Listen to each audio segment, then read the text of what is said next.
Remote control, pause, new share, participant, stop video. Maybe it's on my microphone.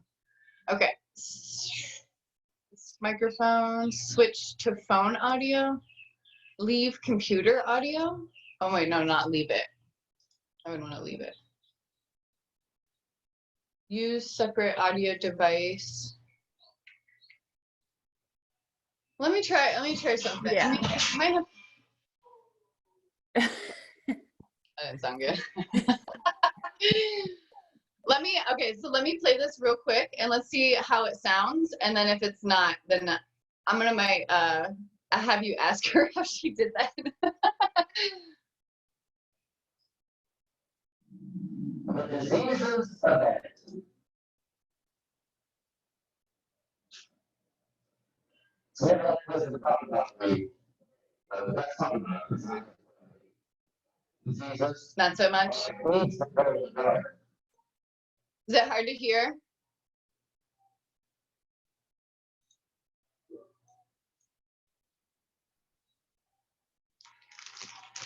Anyone? It's like far away still. It does sound like it. I don't know why it's doing that. And you know what? He's also extra like quiet too. That's okay. I'm going to share computer sound. Oh wait. I might have found it. Oh, we're moving up, ladies. Okay, let me try again. Let me see if this sounds different to you guys. The diseases of attitude. It's happening. It's never that pleasant to talk about the negative, but we got to talk about it because life is part negative. These attitude diseases are like weeds that grow in the garden. It's a normal part of life. Here's a good phrase to note. Negative is normal. It's not successful, but it's normal. It's part of life. And here's the next key, in my opinion. You must learn to handle the negative. Don't ignore it. Handle it. Now, I know some people teach the other way. And listen to them, and listen to me, and then make up your own mind. Right? Don't be a follower, be a student. But I say you got to handle the negative. You don't have to live in it, you don't have to dwell on it, but you do have to handle it, my opinion. I know some people teach, just turn your head real quick and say, there's no weeds, there's no weeds, there's no weeds. They'll take your garden. So you've got to handle the negative. Here's what part of it is. It's called the Great War Between Good and Evil. Mr. Reynolds and I are working on a new book this year called The Great War Between Good and Evil. And there is a war on. The minute you were born, you got involved in the war between good and evil, between darkness and light, between negative and positive, between evil and good, between tyranny and democracy, between weeds and human activity. I mean, the war is on. If democracy sleeps, guess who never sleeps? Tyranny. In the absence of light, guess what's automatic? Darkness. If good does not arouse itself and become active, guess what moves in? Evil. It's a war. A mental war, a physical war, a financial war, between enterprise and ease, between accomplishment and failure. It's a war. That's why there's an Old Testament phrase that gives the best advice for human activity when it says, 6 days labor, 1 day rest. Now, I'm sure we've taken that to mean, don't work all 7 days, take one off. Here's what it also means, only take one off. Or you're liable to lose the war. Now, we've got it down to 5 and 2, and maybe that's not too dangerous. I don't know. If God would have thought of 5 and 2, he might have made it 5 and 2. I don't know. You can't think of everything. But here's what it does mean. Enterprise is better than ease. If you rest too long, the jungle overtakes the village. Now here's the good news about the war between good and evil. Evil is no match for good, but good must be active. Weeds are no match for human activity, but if you stand still, how far in will they come? All the way. They'll grow right up around your shoes. But if you get busy, how far back can you take them? As far as you wish. They're no match, but you must be active. That's why the 6 and 1. Make sure you're not losing the war by taking off too much. Guess what the average years are after retirement? 6. 6. Which means don't retire. Your chances are too slim.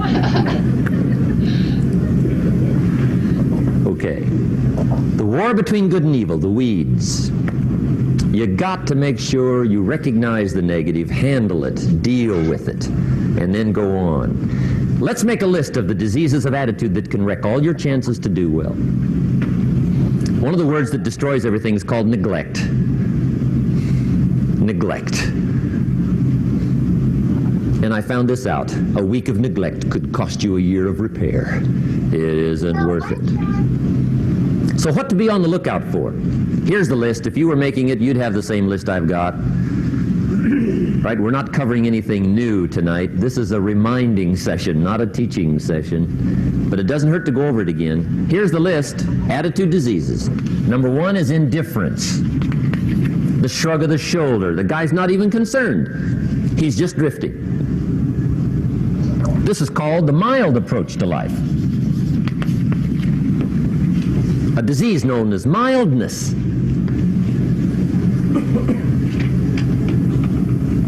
The guy says, well, I can't see getting all that worked up. Well, to be any kind of winner, you gotta get worked up. There's one problem with drift. You cannot drift to the top of the mountain. And the good Lord said in the closing chapters of the Bible, here's the best way to live, one way or the other. That's best. Hot or what's next best? Cold is next best to hot. Not the half-baked middle, lukewarm, not too hot, not too cold. What a sad way to live. I think what it means is pick a direction and go with everything you got. Just pick one and go. Somebody says, yeah, but what if it's the wrong direction? You'll find out quicker. It won't take you 25 years to wake up and say, oh no, I've been walking the wrong road. I told my staff the other day, next best to prosperity is adversity. If one doesn't get you, pray for the other. We all do better from one of 2 reasons, inspiration or desperation. And I don't wish anything bad on you tonight, but if you're not inspired, I hope a wagon comes down your rut. Whatever it takes to get you to try harder, read more, set your goals, and go for it. Somebody asked me one time, what quality would I pick if I wanted to work with somebody? And you know what I picked first? Number 1, strong feeling. Please, number 1, give me somebody that feels strong. About most anything, I don't even care. Just so they believe it. Even if they disagree with me. Wonderful. Just so they disagree vigorously. I'm not saying it's easy to win those kind of people to your point of view, but I'd rather do that than to try to resurrect people from the dead. Pump them up every month. Pump them up, pump them up. I pass. The good Lord needs a leader for the early Christians. Remember the early days of the Christians? Not like today. If you were to stand up in the early days and say, I'm a Christian, cut off your head, toss you and your wife in jail, let you rot. I mean, those were ugly days. Being a Christian back then was not called socially acceptable. They didn't have 125,000 in the Los Angeles Coliseum to hear Billy Graham on a Sunday afternoon. Not back in those days. Back in those days when the Christians got in the Coliseum, it was a different story, right? I mean, the word was, stay out of the Coliseum, especially on Sunday. Last Sunday was Lions 33, Christians nothing. See, those were mean, tough struggle days for the Christians. Now, when the days are mean and tough and struggling, you got to have some kind of leader. Do you know who the good Lord picked for the leader when the days were mean and ugly? Saul from Tarsus. That's who he picked, Saul. I'll tell you what, I would have picked him. You would have picked him. Anybody would have picked Saul. Saul was one of those incredible guys. Once he got into something, look out. Everybody in the community knew what Saul was in. Because whatever he joined, he'd flip all the switches, open up all the dials, turn on all the faucets, and go like mad. He was known as All-Out Saul. I mean, he was something else. Now, at first, it wasn't working out well. Saul hated Christians, which makes a poor leader, right? I mean, that won't work. Saul got this bug somewhere about the Christians. He got to hating Christians. And he hated them so bad, every time somebody would say Christian, he'd fly into a rage. And I guess he decided one day, it was his mission in life to get rid of all the Christians. He was Saul anyhow, could do most anything he wanted to. So he got in these letters of authority to go around to the various communities and hunt down the Christians. They said, do whatever you want to with them, Saul. They're unpopular anyhow. Drag them in the streets, whip them, stone them, torture them, kill them. You mention the name Saul from Tarsus to the early Christians. I'll tell you what they would do. They would run, hide, lock the doors, leave town, dive underground. I've been in the catacombs of Rome where they hid. He was mean. I mean, terribly mean. But remember the story? One day Saul's making it for Damascus. Heard about some new Christians, flies into a rage, takes off for Damascus. And the story said he was angry. There's a little sentence in the story that says, on his way to Damascus, he was breathing out threatenings and slaughter, which meant he felt rather strong about the idea, right? That's strong, that's strong. But on this journey, right, according to the story, as Saul was making his way to Damascus, the good Lord looks down out of heaven and says, there's my man, Saul. He's got to be something else. And according to the story, this great light shines out of heaven, knocks him flat, right off his horse, grinds his face in the dirt, and blinds him for 3 days. The good Lord using recruiting tools we can't use, but when you're Lord, right? To make a long story short, Saul from Tarsus becomes converted to Christianity. He becomes Paul, the great leader, the apostle. And without a doubt, the good Lord got him a dandy. One he didn't have to pump up every month. In one of his later writings, he said, the things I once hated, I now love. The things I once loved, I now hate. See, that's strong. Here's the key to the good life. Learn to put everything you've got into everything you do. Whatever you are doing, pour it on. It will quickly open up into opportunity or quickly disclose to you that you ought to be doing something else. The delusion is, if I had a better job, I'd really pour it on. See, that's delusion. Wherever you are, pour it on. Don't give somebody half a job for a day's pay. Pour it on. See, that'll help change your life. Get rid of this disease. Here's the next attitude disease, indecision. Mental paralysis. The guy can't make up his mind and it becomes a disease. Pretty soon he knows he's got it. The guy says, well, I know I'm on the fence. But he says, what if I get off on the wrong side? Listen, after a while it doesn't matter. Just get off. Any side will do. A life full of adventure is a life full of many decisions. The ones that turn out to be wrong give you better experience to make better decisions. So don't see how many decisions you can get out of, see how many you can get into. That's where the adventure is. So shake off this disease, indecision. The next one is doubt. Doubt's like a plague, and one of the worst is self-doubt. There are many, but that's one of the worst. The guy doubts himself, doubts if it'll last that long for him, doubts if he can do that well, doubts if he can make that much, doubts if he can accomplish all that. A chronic, excellent self-doubter. You can imagine what damage that does to your future. So here's the key. Turn this coin over and become a believer. And there's many things to believe in. One of the majors is yourself. The understanding of self-worth is the beginning of progress. Now, if those three don't get you, this one will. Worry. That's a devastating disease. Worry. Worry causes health problems, social problems, personal problems, family problems. It's devastating. Worry long enough, it'll drop you to your knees. Could reduce you to begging. I know how bad this one is. I used to have it bad. I used to be known as a super worrier. Not a super warrior. No, super worrier. My family wished I'd have been a warrior. I got those years to make up for. But I'll tell you what. My advice to you is do what I finally did on worry. Give it up. Who needs it? I'm not saying it's easy. I'm saying it's worth it. It took me almost 1 year to kick the worry habit, and it was not an easy year. It was one of the toughest years I ever spent, but I finally got that monkey off my back. And I discovered you could live the most incredible life free of worry. Not free of challenge, not free of difficulty, free of worry. I learned how to do it, and you can. Here's the next attitude disease. Over-caution.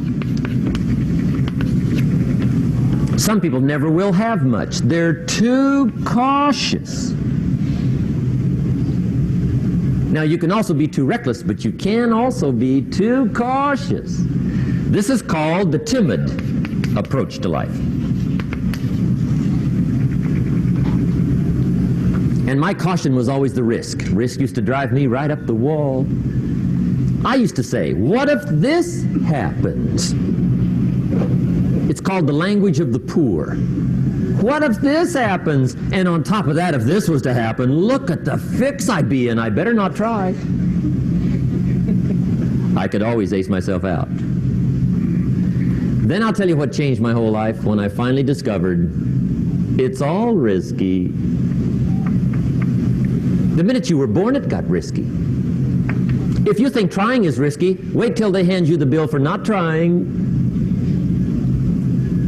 If you think investing is risky, wait till you get the tab for not investing. See, it's all risky. Getting married is risky. Having children is risky. Going into business is risky. Investing your money is risky. It's all risky. I'll tell you how risky life is. You're not going to get out alive. That's risky. The Englishman says, well, if that's the way it's going to work out, let's give it a go. Right, that's what it's for. Give it a go. Somebody says, yeah, but I'm looking for safety and security. Fine, then huddle in a corner. We'll cover you with a sheet, bring you 3 meals a day. And we'll protect you, feed you, look after you, care for you. We won't let anything happen to you. And you'll probably live to be 100. The guy said, well, yeah, I'd live to be 100. But what a way to live. Right. What a way to live safe and secure. Don't ask for security. Ask for adventure. Better to live 30 years full of adventure than 100 years safe in the corner. And see, it's not important how long you live. What's important is how you live. Here's the next attitude disease. We're almost through with this motley list. In fact, we're almost through. Hang on. The next one is pessimism. Pessimism, the deadly disease of always looking on the bad side, the problem side, the difficult side, checking all the reasons why it can't be done. The poor pessimist leads an ugly life. He doesn't try to figure out what's right. He tries to figure out what's wrong. He doesn't look for virtue. He looks for faults. And when he finds them, he's delighted. How ugly. This is the poor guy looks through the window, doesn't see the sunset. He sees the specks on the window.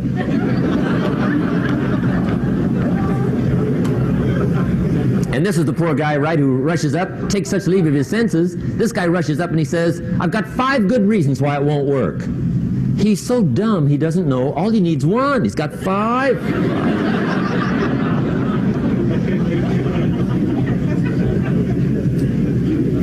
To the pessimist, the glass is always half empty. To the optimist, the glass is half full. Why would the same measure affect people 2 different ways? Answer, it all depends on how you look at it. Our lives are mostly affected by the way we think things are, not the way they are. The way we think they are affects us most. There's a subject we don't have time to get into tonight called better thinking habits. One of the major things Shove taught me when I met him, he said, poor thinking habits keeps most people poor. Not poor working habits. Most people work hard, but they don't think hard. And Shove taught me that the mind is like a factory, a mental factory. And whatever you think about all day long pours ingredients into this mental factory. And that's what builds the economic, social, financial fabric of your life. He quoted me a Bible phrase that says, as you think, so you become. How awesome. When he talked about poor thinking habits, he had me. I used to start the day reading the morning newspaper. I mean, you can believe that or not. I'd get a cup of coffee and read the paper. I'd load up on wars and riots and murders and stabbings and killings and bank robberies and muggings and car wrecks and tragedies. I'd even read the back pages. I seem to like that stuff for some weird reason. I'd load up on all that, and then I'd start the day. You can imagine the kind of days I used to have. You walk around on your financial knees. They call you economic peewee.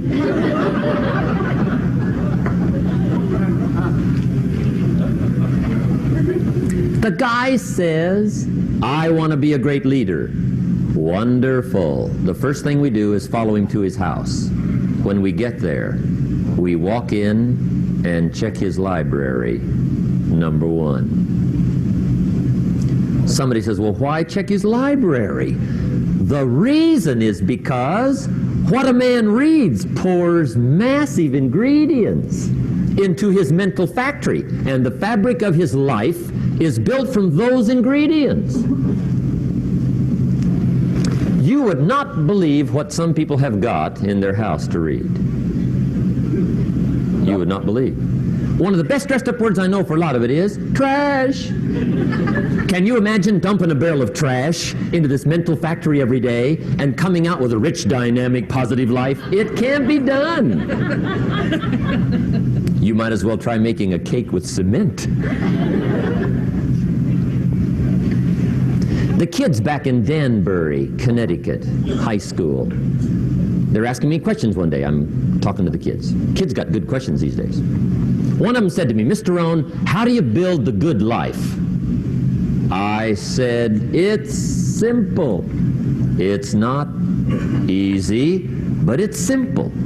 Here's how you build anything. Select the right ingredients, keep out the wrong ingredients, and it starts with thought. Everything starts with thought. So you must be wise and careful what you think about, because that starts everything. You got to be wise and careful.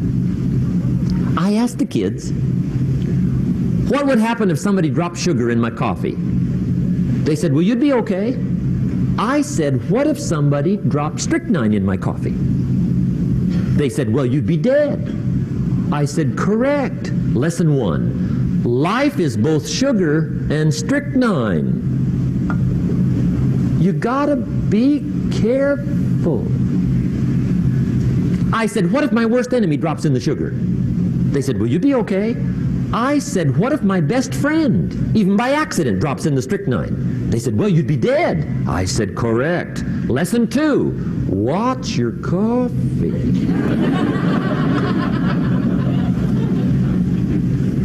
You got to be careful. See, it doesn't matter who hands you the bad stuff. It doesn't matter where you get the bad stuff. It'll still do its damage on your bank account, wherever you get it.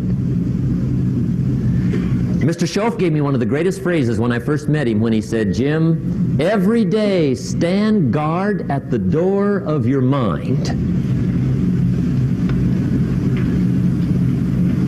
How important. Stand guard at the door of your mind. And you decide what goes into your mental factory. Don't let anybody just dump anything they want to in your mental factory, because you've got to live with the results. Okay, here's the last disease, and we're through with this list. In fact, we're almost through. Hang on. The last subject is very brief. The last disease, but this one is deadly. Engage in this one, indulge in it even slightly, and you might as well forget the future, because it's going to forget you. Complaining, crying, whining, griping, a Bible word called murmuring. See, that'll ace your future. Spend 5 minutes complaining, and you have wasted 5. And you may have begun what's known as economic cancer of the bone. Surely they will soon haul you off into a financial desert and there let you choke on the dust of your own regret. I hope I said that well, so you won't forget. It's a deadly disease. If you don't think it's bad, ask the children of Israel of Old Testament fame. Typical of us all, their story just happened to get in the book. Story says, children of Israel were slaves. God performed a series of dazzling miracles and got them out. And now they're heading for the promised land. Remember the story? Heading for the promised land. Tragedy of the story, they never got there. Reason. From day one, they started to complain. They griped about the water. They griped about the weather. They whined and cried and griped about the food. They griped about the leadership. They whined and cried because it was too far, too cold, too hot, too difficult, too miserable. I mean, they whined and cried for years. Finally, God said, I've had it, trip canceled. Or something like that. The story says they died in the desert, never got to the promised land. Which I think means 2 things. Indulge in this long enough, you get your future canceled. And I guess it also means even God himself can only take so much.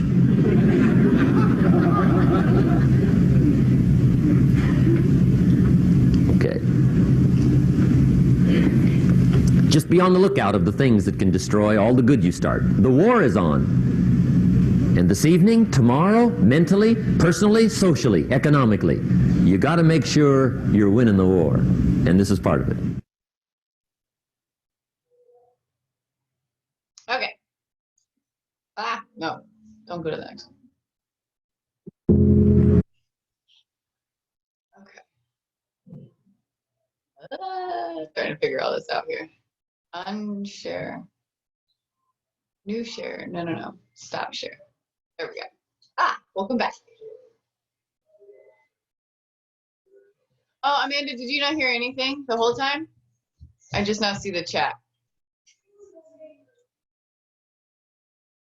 I heard it. I was just trying to get that quote that was on the screen at the end before you stopped sharing the screen. It says something about strong but not rude at the very end of the speech. That I wanted to get that. Be strong but not rude. Be kind but not weak. Be bold but not bully.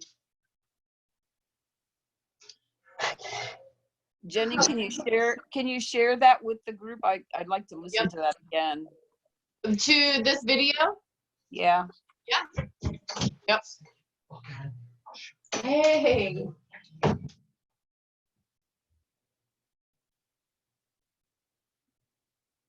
Okay, let me copy. I'm going to copy the link and I'm just going to do it right now before I forget.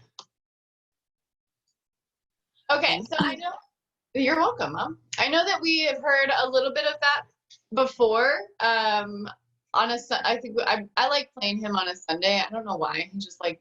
He makes me feel like kind of like I'm at church a little bit. I don't know if anybody else feels that. But he just has like a really good kind of like energy to him. And I know that, like I said, I know that we've listened to like probably that second part of it before, but I've also told you guys it's so important to continue to listen to personal development multiple times, because who you were 2 weeks ago on Sunday may not be who you are today. Or maybe you heard it last time, but maybe you were distracted or cooking at the same time, so you were just listening, and this time you were sitting down taking notes and you were like, oh, I remember this, and it's speaking to me again, or it's being brought to me again for a reason. I need to listen to this. I need to pay attention to this. And so I always think it's good to like the beginning part where he was like telling the video of Sal and stuff like that. I don't think that we had heard that part. But I know that like the second part we had kind of heard, but it was cool to kind of get that story mixed in with the second half of it, because kind of just made me like think a little bit differently. But I always, even that second part, you guys, I've heard that part like several times and I still laugh and giggle and took notes. You know what I mean? Like I still wrote down, put everything you've got in everything you do and become a believer. Ask for adventure. I couldn't tell you how many times I've wrote down, ask for adventure, ask for adventure, ask for adventure. And it's not because I've never heard it before. It's because I'm constantly trying to remind myself, you have to ask for it, Jen. You have to stop asking for life to be easier and ask for life to be, adventurous. Like you can't have an adventurous life and also like an easy and ask for like easy too, because adventure comes with a lot of decision making, and decision making can make us that makes it feel hard, right? Like decisions are hard. I don't know about you guys, but like sometimes making decisions are hard. Like it feels in the moment like it's better to just avoid decision making.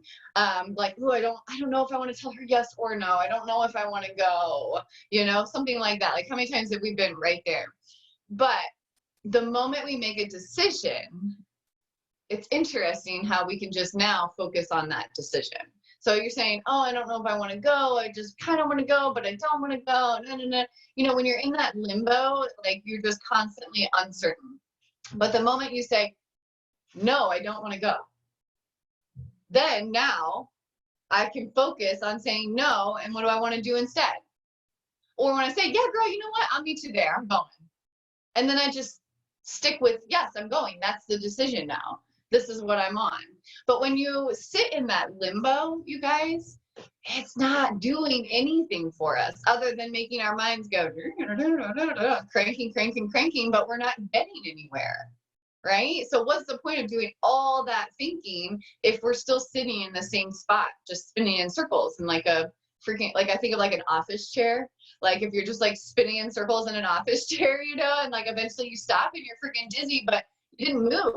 You're still sitting in the same spot, and then you try to get up and you fall over typically, I just look at it as like that. It's like you can either get up out of the chair and start moving in a direction, or you can sit and spin. And to me, I'd rather get up and move in a direction than sit and spin in circles, right? And so we just have to make decisions. And that's what it comes down to, is making decisions, but also making sure those decisions line up with our goals, right? Like, so now we're making decisions. I'm saying yes, I'm saying no, I'm making decisions, but okay, now am I being conscious of how those decisions are affecting my life? Because maybe we're on autopilot for some decisions, maybe we automatically say yes to something that's not serving us, so we need to, yes, make decisions, but make conscious decisions that line up with our future goals or our future self, guys. Think of it like that. Like I've been using that kind of analogy from when we did the meditation. Were all you guys on the meditation? That was a really great day that just like made me realize like I'm making decisions based off of my future self. Like when you guys did that vision of that future self, was she who you wanted her to be? Did you envision her of like this empowering, amazing woman, or did she look sad and frail and missing parts of her? You know, how can we now line up to make that future self the vision we want? You know, so in a month, when we do that again, and you may have an entirely different vision of yourself because now your decisions are lining up with your goals and your future self. So now you have a clearer vision of that future self. Maybe your vision of that future self in the beginning was not what you wanted, you know? And that's a very clear sign of the decisions you're making now. Okay? Because that's your imagination. So when your imagination created yourself in 20 years from now, and it maybe wasn't the vision you thought you were going to have or should be having or thought you were going to see, that now you can back up and say it's based off my decisions I'm making now, because I can't see myself 20 years from now like I want to. But that is because of what you're doing now. Okay? So like for me, I had this envision of like me just being like just so at peace, and like I just looked like I was just so happy and humbled and calm. Like I just had such a calming sense when I was sitting with myself. And I was like, and it made me feel good because I was like, okay, I'm on the right path. Right? Like I'm on the right path to get to her, because that's who I wanted to be and that's how I envision myself. And so if you're backing up and you're going, oh, that vision, like maybe I didn't have that right vision, I feel like maybe she needed some work or she felt like she was struggling, then now you can back up and say, okay, what do I need to change now that I'm doing so I can make that future self be the woman I want to envision, I want to get to. Okay. And so it's really cool because it gives us like a check-in. Like, okay, how do I envision myself? Like, what does that future self look like? Oh, she's looking good. All right, my decision making is on track. If you step back and you go, okay, what if I'm making these kinds of decisions, what would that future self look like? Is that aligning with the future self I want to see? Is that making sense to you guys? And hopefully it's kind of like a way to check in, you know, with what you're doing now, and you can kind of almost check in with the future. Of like, okay, if I continue doing what I'm doing right now, is that future self going to line up with who I want her to be? You know? And be honest with yourself. Like be truly, truly honest with yourself. Because I can't be honest for you. You know? I can't do that. You guys have to be honest in your head of whether what you're doing right now is lining up with your future self goals. And only you know your full effort and your full potential. I mean, I can have placed expectations on you. I know that all of you guys are capable of like literally ruling the world, but until you believe that you're capable of it, literally doesn't even matter what I believe. Right? Like I always tell like my girls and my coaches, I'm like, girls, like coaching is believing in people before they believe in themselves. Like I couldn't tell you the vision I had for Tennille way before she ever even had a team. I was like, when she came onto my team, I was like, let's go, girl. And like, it took her a second to kind of like feel her own confidence out. She was like, are you sure? And I'm like, yep, go. Like, I was like, go, go, go. Because I could feel and I could see the potential in her. I was like, I see it. Like, you may not see it yet, but I see it. Don't worry. I'm here to support you. I'm here to push you. Like, let's go. And like, and I knew though too, she didn't hesitate. She was like, all right, like, I trust you. Let's go. And I was like, yup. And I just like, I feel like I just like grabbed her hand and we just like ran through the crowd to the front of the line. And like, we're at the concert, like in the front row now. That's how I feel about it. And it's really cool to be like, now look at Tennille. She has a whole team. She has like an entire business that she's created in a year just because somebody believed in her. That's it. That's all it took. You know? Like, how cool is that? Like, how cool is it to just have somebody in your corner? You know, that's what I love about coaching. Like, that's what I love about like just everything we've kind of created here is like, how cool is it to just have a gang of girls in your corner? Like, you're coming out for the freaking fight. Like, if you guys ever like watch UFC fights and they like come out to their like power song and they have like their 4 people walking around with them and they're like all out there and they're like, I'll take your shirt off for you. Here's your mouthpiece. Here's some water. Like, you know what I mean? They're just like pumping that fighter up. And then they like send them off into the ring and they're like standing at the fence and they're like, you got it. Rapping, punching, pulling. That's us for you. Like, we're just like your world's best corner.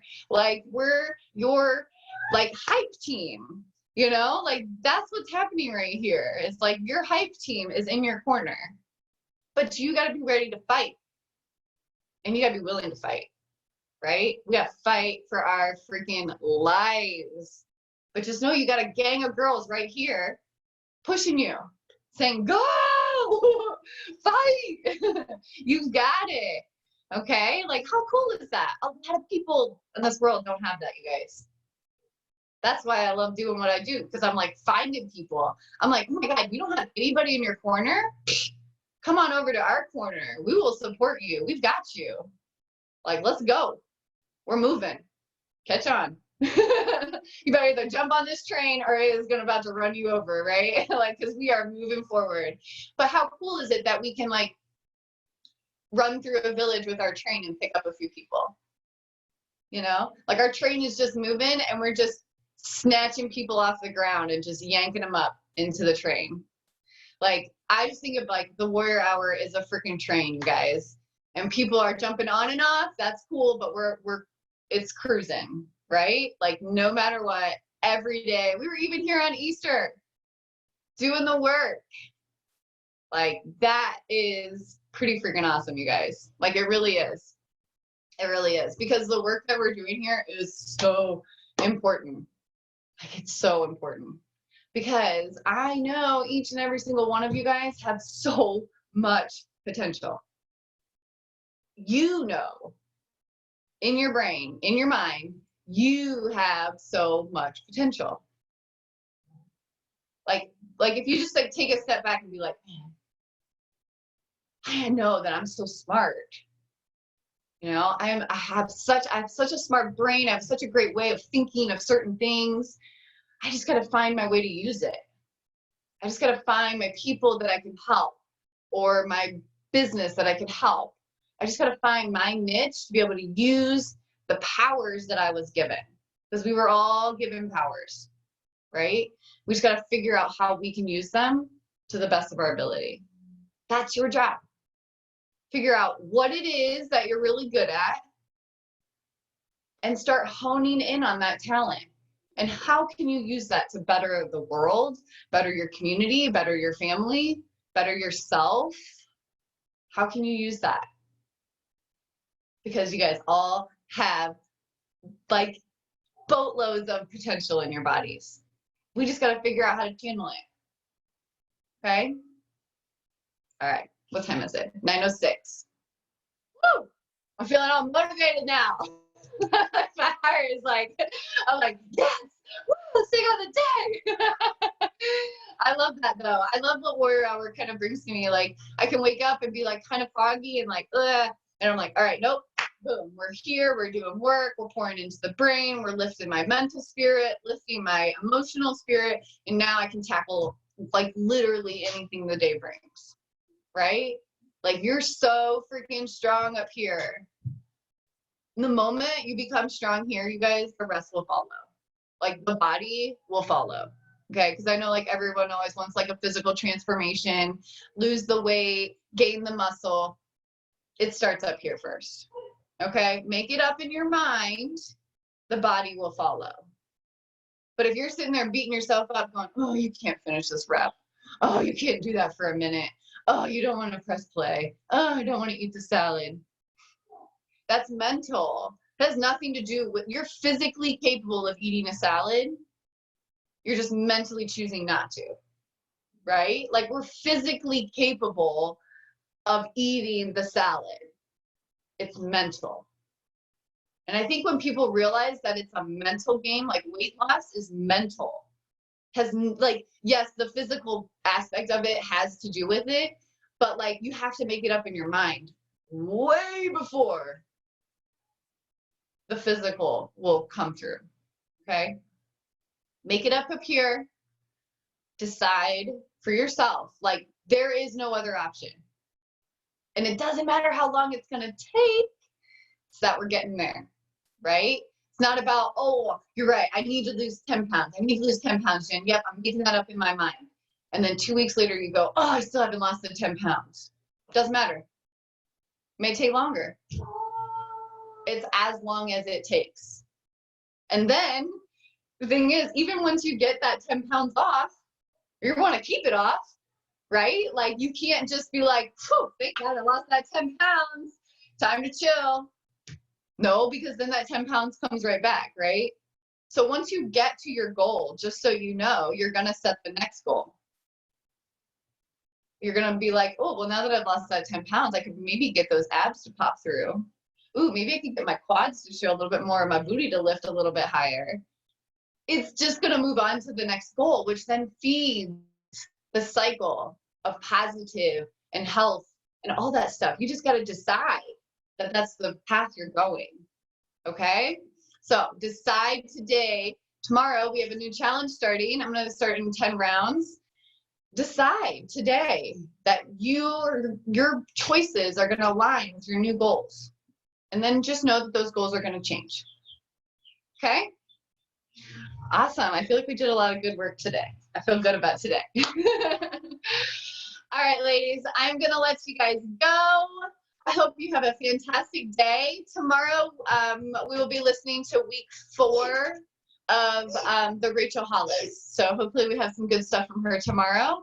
And I got to go check out this dude. He just lost his second front tooth. You want to see? Oh no!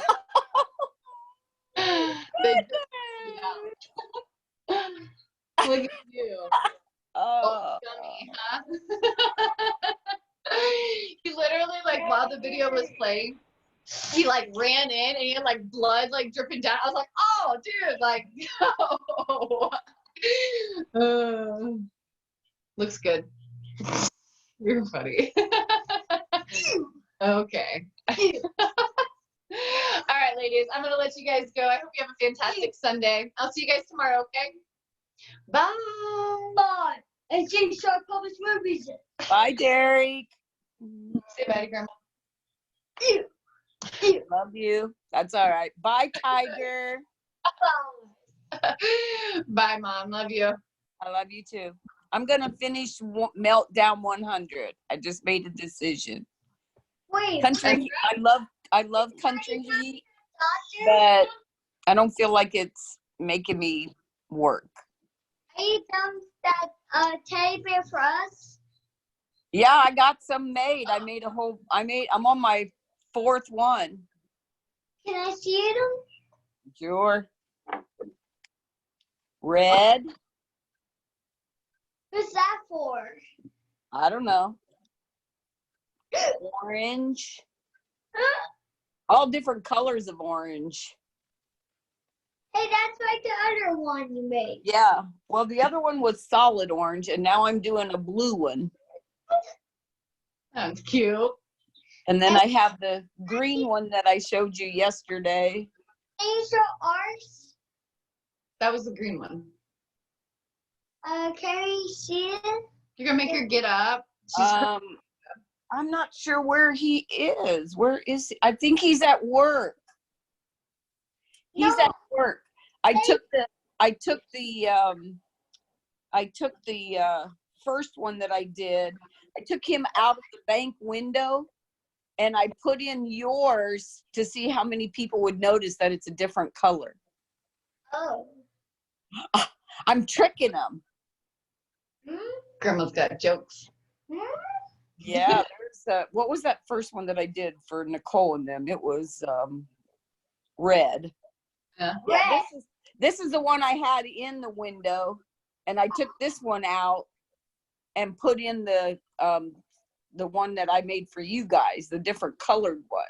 And I was going to see how many people would notice the different colors So you if it was different. to put them to other people. Yeah, not to give them to them, just so they can see them. Oh, I'm just sharing a little bit of happiness. yeah.